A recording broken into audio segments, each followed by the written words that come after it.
the evening of August 1st, 2026, and in a quiet stretch of northwest Spokane, something ignites. Nobody yet knows exactly what. Within hours, what should have been a contained brush fire becomes something else entirely. A wall of flame moving faster than fire crews can track it, jumping roads, jumping the Spokane River itself, and tearing into neighborhoods where families are still unpacking groceries and putting kids to bed. By the time the sun rises the next morning, more than 600 homes, businesses, and other structures will be gone. Tens of thousands of people will be running for their lives. And somehow, almost impossibly given the scale of destruction, not a single person will be confirmed injured.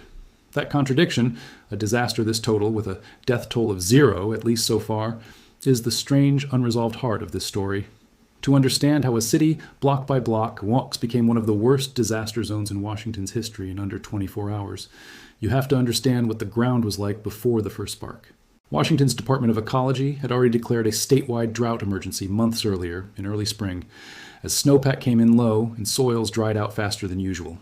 The National Interagency Fire Center had been warning since May that eastern Washington faced above-average wildfire risk, a risk it projected would expand to cover the entire state by August.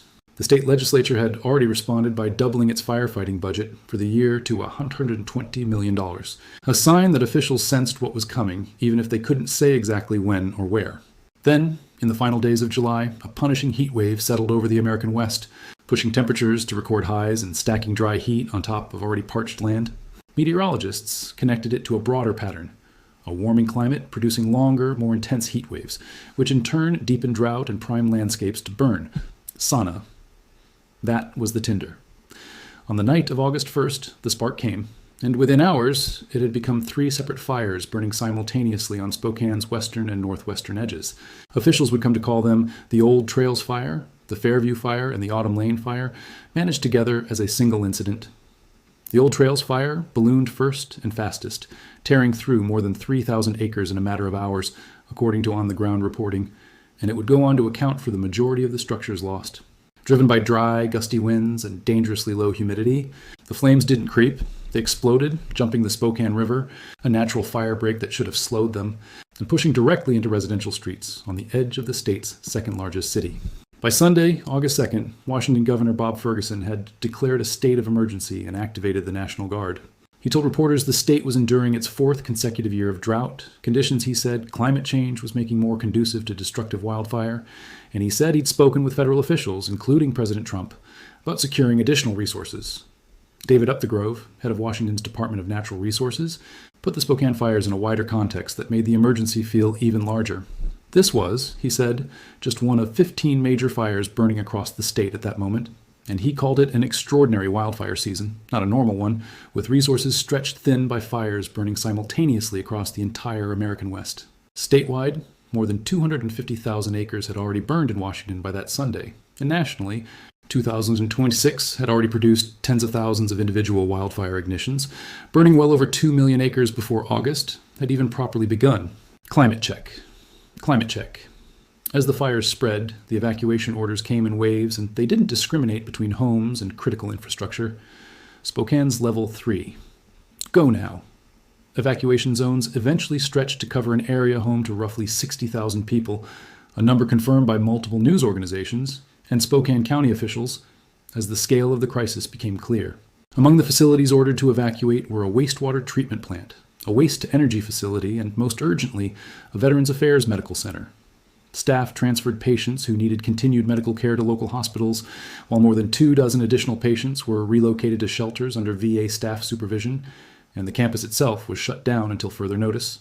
Spokane Mayor Lisa Brown, addressing reporters as the fires continued to burn largely unchecked, described what her city was living through in stark terms, calling it, in essence, the worst natural disaster the region had ever faced. It's a claim that invites an obvious question. Hadn't Spokane already lived through something like this before? Al Jazeera. The answer is yes, and the parallel is almost eerie. Just 3 years earlier, in August 2023, 2 wildfires tore through the same general area. The Gray Fire near Medical Lake and the Oregon Road Fire near Elk to the north. The Gray Fire began around midday on August 18, 2023. After sparks from a faulty outdoor light owned by a local power company ignited dry brush. Investigators later confirmed the cause, and 2 lawsuits were filed against the utility that September over the damage. By the time it was fully contained, the Gray Fire had burned just over 10,000 acres, destroyed 240 structures, and caused 1 death, with damage estimated near $60 million. The Oregon Road Fire, meanwhile, ignited the same afternoon near Elk, driven by high winds and low humidity that caused what investigators described as extremely rapid growth. It eventually burned nearly 11,000 acres, destroyed roughly 380 structures, about 126 of them primary homes, and was tied to 1 additional death. Combined, those two 2023 fires killed 2 people, destroyed roughly 710 structures, and took the better part of a month to fully burn out and reach containment. ABC sent a plus. 2. That comparison is exactly why the numbers coming out of Spokane in August 2026 stopped local officials cold.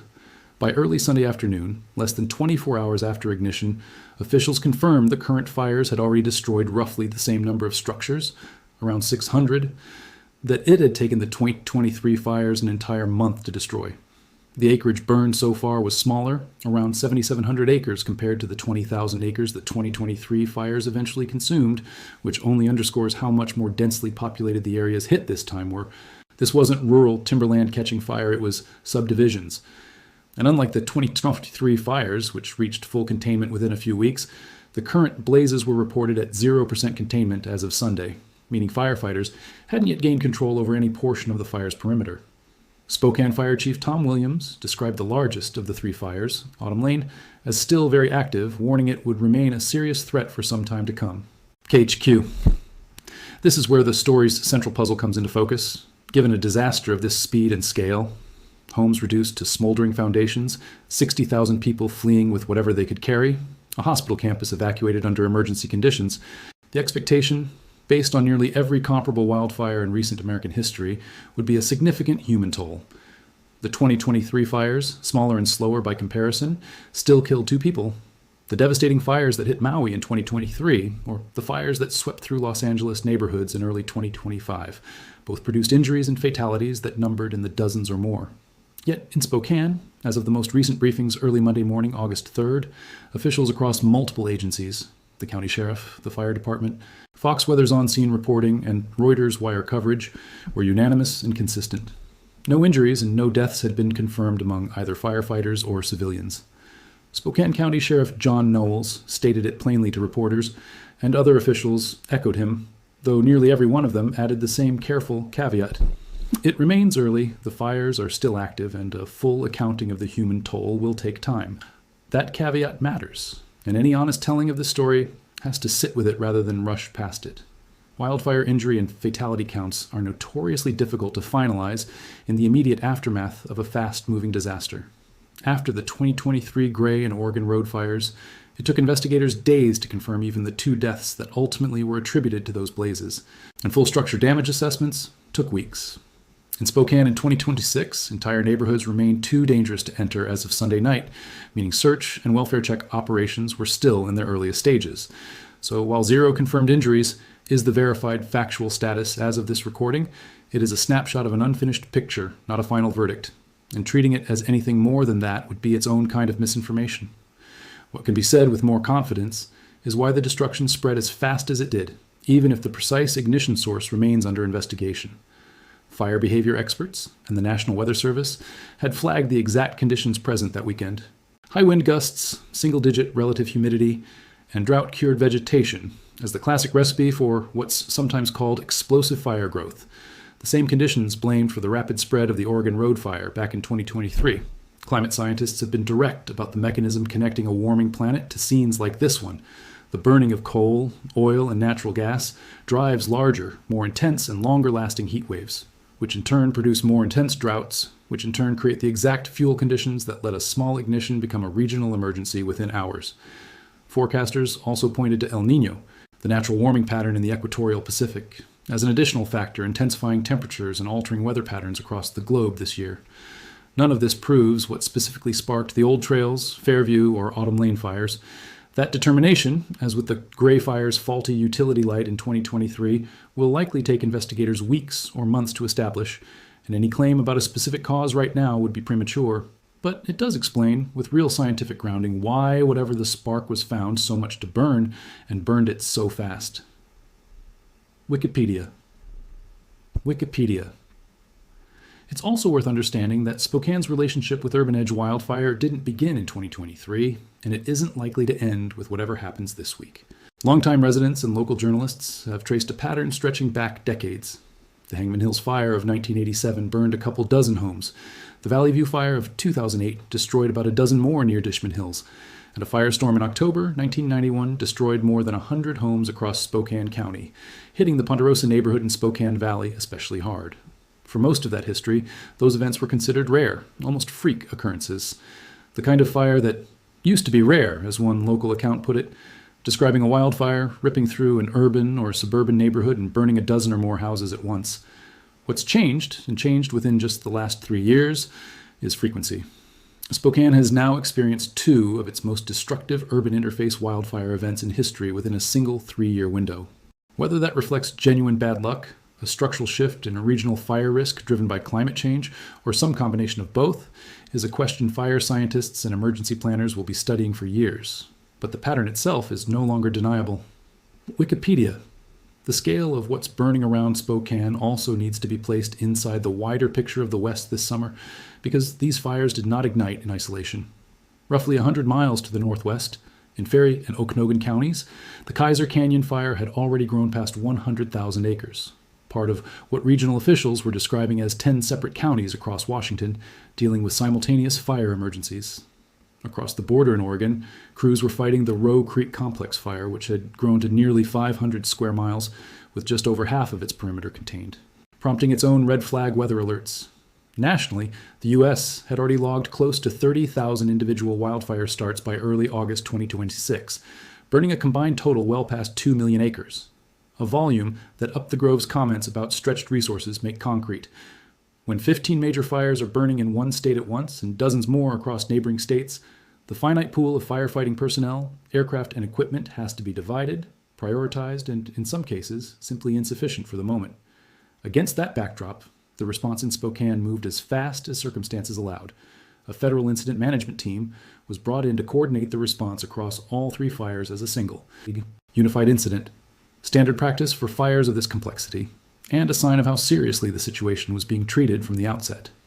Spokane County Commissioners declared their own local state of emergency by Saturday afternoon, mirroring the timeline of the 2023 disaster, almost to the letter. Emergency shelters opened across the region to take in the displaced, echoing the shelter that had opened at Spokane Falls Community College during the Gray Fire 3 years earlier. A building that, this time, sat close enough to the smoke that officials warned it was becoming difficult even to see. Governor Ferguson's emergency declaration came paired with a statewide burn ban running through the end of September, an acknowledgement that even once these 3 fires are eventually contained, the underlying drought and heat conditions driving them aren't going away with the calendar page. For the people who lived through it, official statistics, 600 structures, 60,000 evacuees, 0% containment, will always be secondary to a much more immediate experience. Leaving home with only what could be carried, not knowing whether the house, the street, the neighborhood would still exist by morning. That was the same experience described by survivors of the 2023 fires, many of whom, according to local reporting from their 1-year anniversary gatherings in Medical Lake and Elk, spent the following 12 months rebuilding not just structures, but a sense of normalcy, watching construction crews slowly replace the wreckage, expressing gratitude simply for seeing neighbors go back to their ordinary lives instead of watching another rebuild in progress. Whatever the final numbers turn out to be for the Old Trails, Fairview, and Autumn Lane fires, a similar recovery, likely stretching across many months, if not years, now awaits an even larger number of Spokane area families. What remains genuinely unknown, as of this recording in the early hours of August 3rd, 2026, is significant. The specific cause of ignition for the current fires has not been publicly determined. The final tally of destroyed homes versus businesses versus other structures has not been finalized, and officials have explicitly said that numbers expected to rise as assessment teams gain access to more of the burned area. Most critically, whether the zero injury, zero fatality status holds is not yet confirmed. It is the current state of official reporting, repeated consistently by multiple independent agencies and news organizations as of Sunday night and early Monday. But every one of those same sources has cautioned that a fire still at 0% containment, still actively burning through neighborhoods that haven't yet been fully searched, has not finished writing its own story. What can be stated with confidence is this: In under 24 hours, 3 wildfires fueled by drought, heat, and wind matched the physical destruction that took an entire month to unfold just 3 years earlier, in the same corner of the same American city. That isn't a coincidence born of bad luck alone. It's the visible edge of a pattern that scientists, state officials, and the residents of Spokane itself have now watched repeat and intensify within the space of a single decade. Whether this becomes the moment that reshapes how a city plans for fire, or simply another entry in a lengthening list of near-annual emergencies, is the question Spokane and the wider American West will now have to answer, long after the smoke over the Spokane River finally clears.